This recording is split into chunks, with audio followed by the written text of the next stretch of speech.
God, if you can hear me, is there anyone home?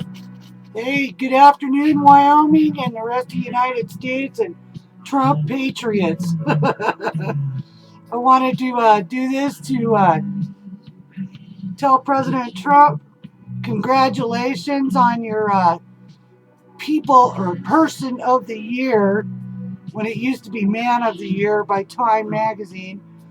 But anyway, I would tell people not to buy the issue. I got a little bit of a insight on what's inside of it, and just the cover of it kind of blew me away. Under a divided nation, that's just wrong. I don't think I would give them a dime of my money for this one. Um, but I wanted to still say congratulations to our new president. You're doing fantastic out here. Us patriots and Americans and deplorables, we are watching every move the media makes and fighting back with everything we've got on without the lame street media. There was some stories in there today that just actually blew my mind, but we'll get to that in a minute. But I also want to tell Mr. Trump and his team, I'm so glad you guys are out on your victory tour, and this makes me so proud to know that, lame street media cannot steal your thunder no matter what they do. And those 49 seats that you'll get when you get to the White House of media, please include some of us as alternative media sources. At least we're going to report the real news and not, make up some crazy narrative of what you said or what your White House correspondents say. So pick those 49 seats carefully. And I don't think I'd give CNN one. I know I wouldn't give MSNBC one. In fact, I don't think I'd do any of the top 6 of them that are out there. All they did was character assassinate you for the last 18 months. I think I'd see if Alex Jones wanted to be there. Maybe even Rush Limbaugh or one of his crew. Find some real media. We're out here. We're doing the best we can do to keep these lame street media meatheads off of bashing you at every moment. I did want to say, too, that I was a little bit taken back with Al Gore being at the Trump Tower. But you know what? He's just there trying to pave his way for bucks. We know that on his global warming, climate change, soapbox, lying. There's climate change, yes. It happens 4 times a year. Winter, spring, summer, and fall. It's not our problem to deal with the world's problems or be the poster child of how things should be according to the liberals. So I would defund anything that has to do with that Paris Climate Agreement, United Nations, NAFTA, TPP, and anybody that has any inclination about what's really going on. I'm in Wyoming right now. Today is December 7th. We're minus 9 degrees. We've got about 10 inches of snow on the ground, and it's right on schedule. It's a couple weeks off. It's a couple weeks late. So we're not going into a global warming. We're going into a cooler session. Of course, this happens every 100 years, like the floods down in Louisiana, like the floods over at Katrina. This is natural. The scientists that are claiming in Obama, what a nut-wing job that boy is. I can remember when my governor went to the governor's meeting with President Obama, and Governor Matt Mead asked, what are we going to do to help, save the oil and gas industry? And Obama said, those days are over. We're going to kill the oil and gas industry. Well, it's 9 below zero up here. And you know what I'm burning?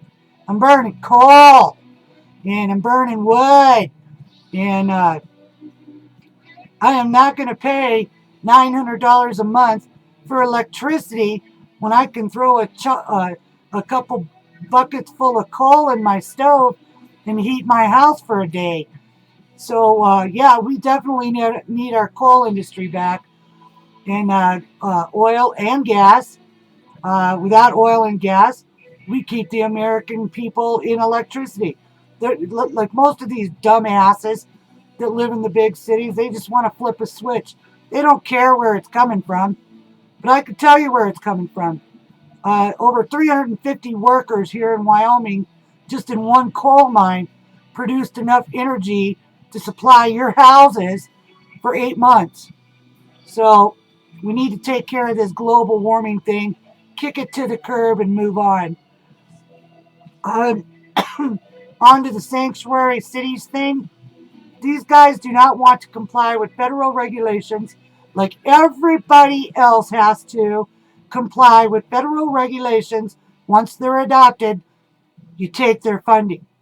Even here in Wyoming, we have federal mandates that if we take that money, then we've got to comply with it, whether it be the electrical code or the planning and zoning codes, whatever it is. Once you adopt and take federal money, you are obligated to follow federal law. Pure and simple. President Trump, I want to congratulate you on Carrier. And I think you did a great job. In fact, you got a better deal than what we got up here in Wyoming for Microsoft Data Center. Our governor gave Microsoft $13 million in incentives and built their infrastructure and everything they needed to come to Wyoming. And I think they made like maybe 30 jobs out of it total at the end of it.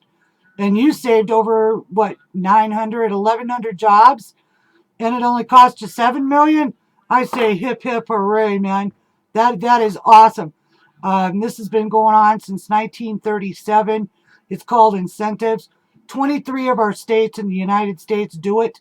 Lots of cities and counties and towns do it. It's to hold jobs in their areas. It's a highly competitive market. We all know that. And don't let them fault you for that. That was a brilliant, brilliant move.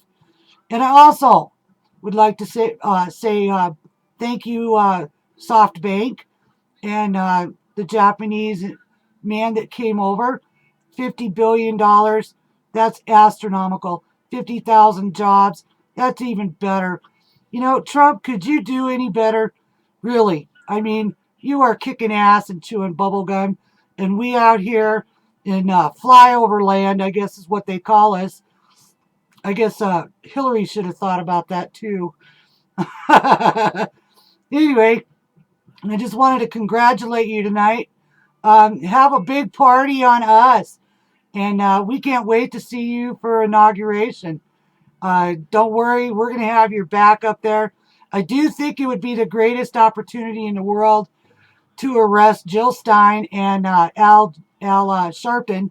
Al Sharpton owes what, over $2 million in taxes. They got Al Capone on tax evasion. Why don't we snag that little boy up while we're at it?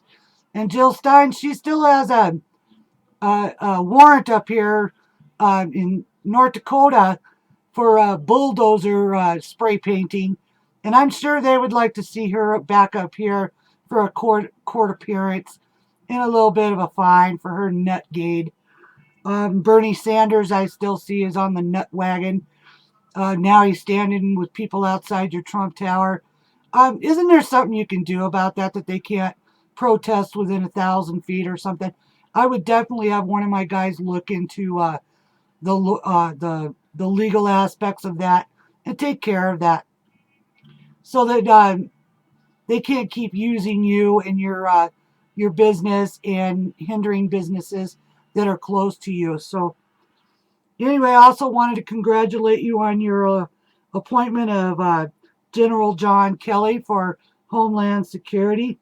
I think his words, "You sleep well at night because of men like me that are willing to kill to protect you," is one of the most brilliant statements I think I've ever heard, besides some of the old timers from years ago.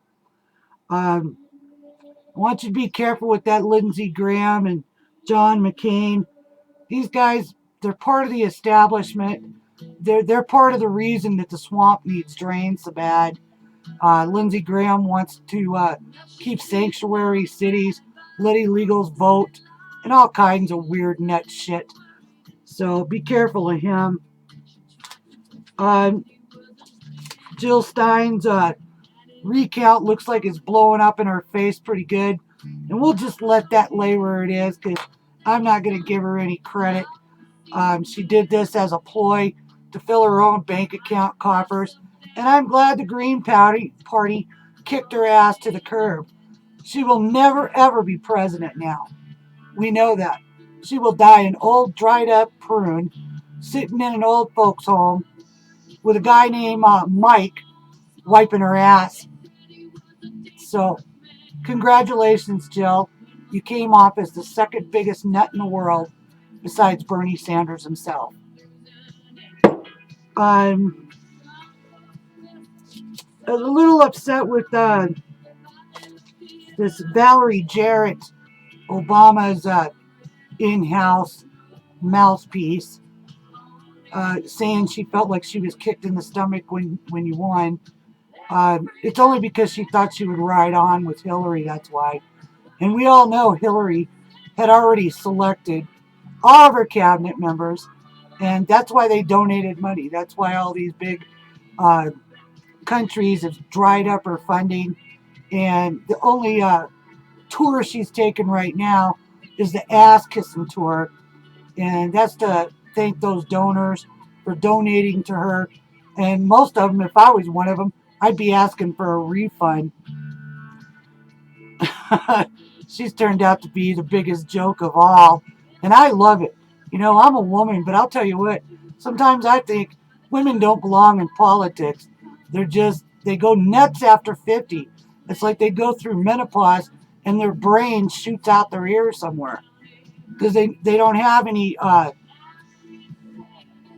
reasoning for the things they do. Oh, and Janet Pelosi, Ms. Pelosi, yeah, we do know about your husband and the solar panels and the rails and the millions of dollars he invested into all this. So the Democratic Party putting you back in, I love it. You guys are shooting yourself in the foot and the face faster than I can keep up with the news cycles.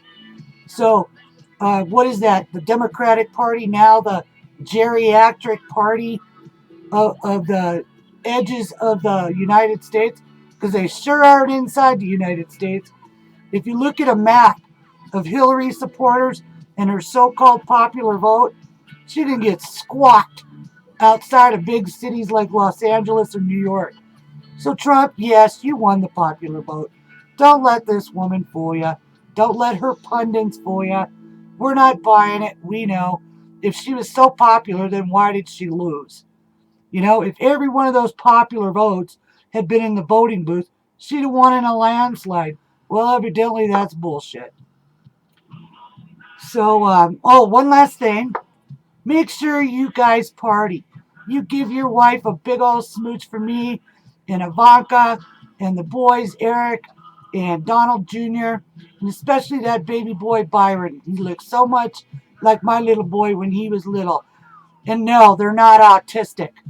They're studiers. They study things. They're thinkers. So Rosie O'Donnell, the pig, why don't you just go blow up in a corner somewhere? Same with you bitches on The View. We're sick of your shit too. I don't watch your show because I'm not a dried up old bitch who hates men. I like men. And Donald Trump is a man. And so is Eric. And so are the men they're putting on their cabinets. They look like men, they smell like men, and they act like men. Maybe you bitches ought to go find one and see how it is. I think you forgot.